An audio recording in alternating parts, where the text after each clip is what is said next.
¿Por qué me interesa en este momento marcar estas condiciones de la Constitución de Cádiz?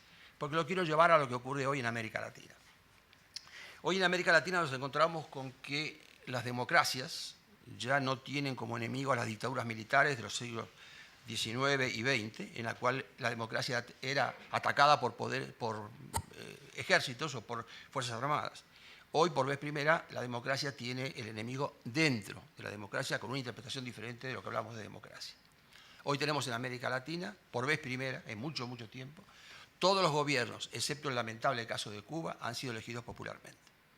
Dejo el caso de Cuba porque el caso de Cuba no hay ninguna duda de que hablamos de una dictadura totalitaria que no es capaz de enrolarse en ninguna de las categorías que podemos analizar. Pero sí hay dos sistemas claramente establecidos. Un sistema que son los que respetan los principios de la Constitución americana, la Constitución de Cádiz y los derechos individuales, que son la gran mayoría de los países. Lamentablemente la percepción que uno tiene en Europa o en Estados Unidos es que América Latina es un país o es un continente formado por dictadores y por atropello a las leyes, y desde el punto de vista tanto de países, tanto de superficie o de habitantes, hoy América Latina tiene sistemas constitucionales que funcionan. Bien o mal, las instituciones funcionan. Solamente 4 o 5 países no respetan esto. Los enumero son Venezuela, Ecuador, Bolivia, Nicaragua y muy posiblemente Argentina. Estos 5 países tienen un sistema absolutamente diferente a lo que estamos hablando.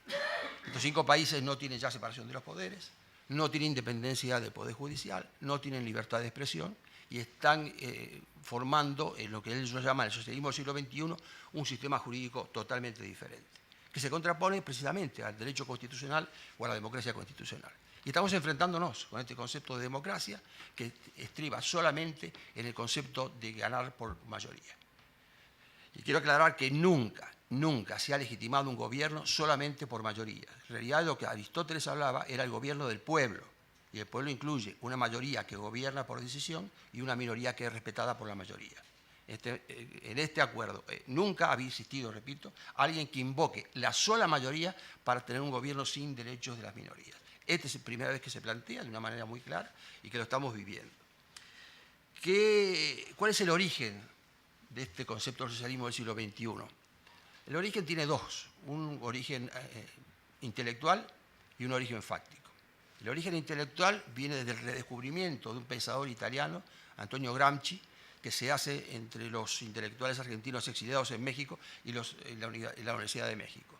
Y es el descubrimiento de un pensador que dijo que en realidad no valía la pena la violencia, sino que había que conquistar el poder por las buenas, y que esta lucha era una lucha cultural y no una lucha política.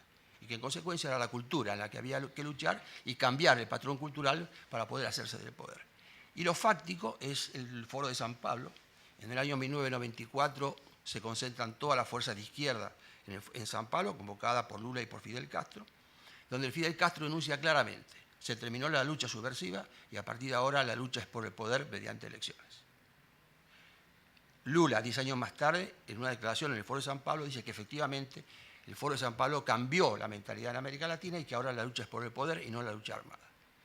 Pero este concepto muestra dos tipos de actitudes. La primera es la de una izquierda, que algunos llaman en broma herbívora o inocente o institucional, que es la izquierda, por ejemplo, de Chile, la Concertación chilena, la izquierda de Uruguay, la izquierda de Brasil, la izquierda hoy de El Salvador, que han cambiado totalmente, que creen en la libertad de las instituciones, creen en la libertad de mercado, creen en el mercado y la libertad económica, y que hoy básicamente son países tan asimilables a la institucionalidad como cualquier otro país. En consecuencia, ha perdido funcionalidad la distinción entre izquierdas y derechas. Es decir, ya eso no sirve porque hay gobiernos de izquierda, claramente de izquierda, que se comportan con el mismo respeto a las instituciones de lo que se manifiesta al resto. Pero hay un grupo de estos países que no respetan estas cosas, que se han transformado en una especie de conglomerado reunido en el ALBA, llamado socialismo del siglo XXI, que, repito, no coinciden con este tipo de principios y que en consecuencia alegan como única legitimidad el voto de la mayoría. Y acá es donde entra para mí el tema de por qué la Constitución de Cádiz. Porque estas dos ideas, la de los países del socialismo del siglo XXI y el resto de los países de América Latina que respetan la institucionalidad, tienen hoy dos apoyos institucionales. Es decir, así como el constitucionalismo democrático o liberal apoya al resto de los países que respetan las instituciones, También esto que llamo el socialismo del siglo XXI tiene un apoyo constitucional que se llama el nuevo constitucionalismo latinoamericano y que curiosamente está generado por una universidad española, la Universidad de Valencia. La Universidad de Valencia es la que ha generado y ha llevado a los gobiernos de América Latina este nuevo concepto de la Constitución. Y déjeme aclarar lo siguiente. Gobiernos populistas hay en todas partes del mundo. Ya no me quiero aferrar a la definición que hacemos los que somos críticos de gobiernos populistas, sino la propia definición que hacen los populistas, como por ejemplo el argentino Ernesto Laclau, que es el sustento de los gobiernos populistas. Pero en América Latina el populismo tiene tres características fundamentales. El primero es caudillista. Es decir, hay gobiernos populistas en Europa que no son caudillistas, pero esta característica del caudillismo le da inmediatamente a un gobierno del socialismo del siglo XXI, de los que creen en este tipo de cosas, que no existe división de poderes. En consecuencia, si hay un caudillo, ese caudillo es el que ejerce todos los poderes.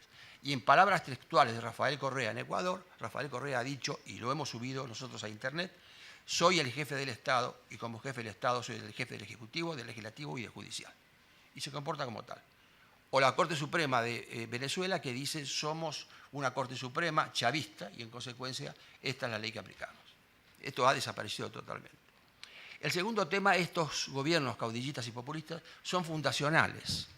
¿Qué significa? Vienen para cambiar todo. Es decir, ya lo que anterior no sirve, venimos a crear un sistema diferente y este sistema épico no puede limitarse nunca a los 4 años de gobierno. Es imposible, nadie viene a fundar un país por 4 años. En consecuencia, la reelección es el objetivo inmediato de estos gobiernos. Significa cambio de constitución, reelección indefinida, como tienen Venezuela, Ecuador, Bolivia y Nicaragua.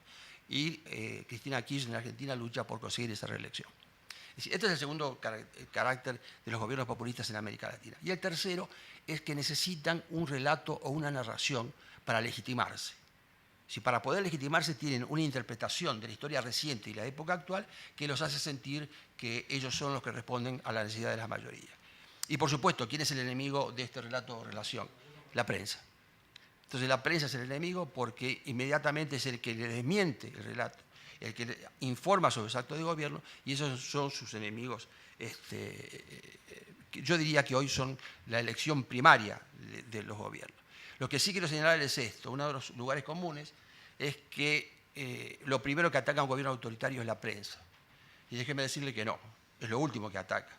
Porque cuando estos gobiernos toman a la prensa es porque ya tienen consigo el Poder Judicial y el Poder Legislativo y ya no hay garantías individuales.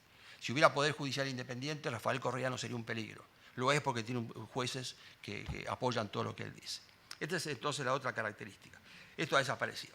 Pero repito, ¿cuál es la tesis central de lo que llaman el nuevo constitucionalismo latinoamericano? Una tesis que se resume en lo siguiente. La Constitución no puede ser un límite a la revolución popular. Y en consecuencia, este concepto de Constitución que tenemos los liberales o los demócratas, de que la Constitución es un límite precisamente a la mayoría, es una defensa de la minoría y que constriña a los gobiernos a actuar de determinada manera, es el enemigo del nuevo constitucionalismo latinoamericano creado por la Universidad de Valencia, que ha llevado este sistema constitucional a Venezuela, a Ecuador y a Bolivia. Hay dos cosas que me preocupan de este constitucionalismo latinoamericano. El problema es que lo están fomentando de esa manera, han llevado estas constituciones y que no tienen límites, porque sostienen que cualquier cosa que la mayoría popular quiera es legítima y que en consecuencia pueden reformar la Constitución cada vez que quieran. Y la mala noticia es que yo ayer participé en Valencia de una reunión del nuevo constitucionalismo latinoamericano convocada por ellos.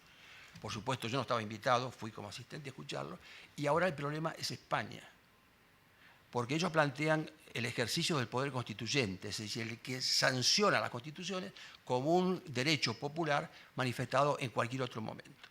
Y todo el tema de ayer es cómo llevar al poder constituyente en España popular a partir de ahora y cómo instrumentarlo. Es decir, ya ahora se han sentido tan exitosos en América que ahora creen que vale la pena establecer el sistema o buscarlo en España.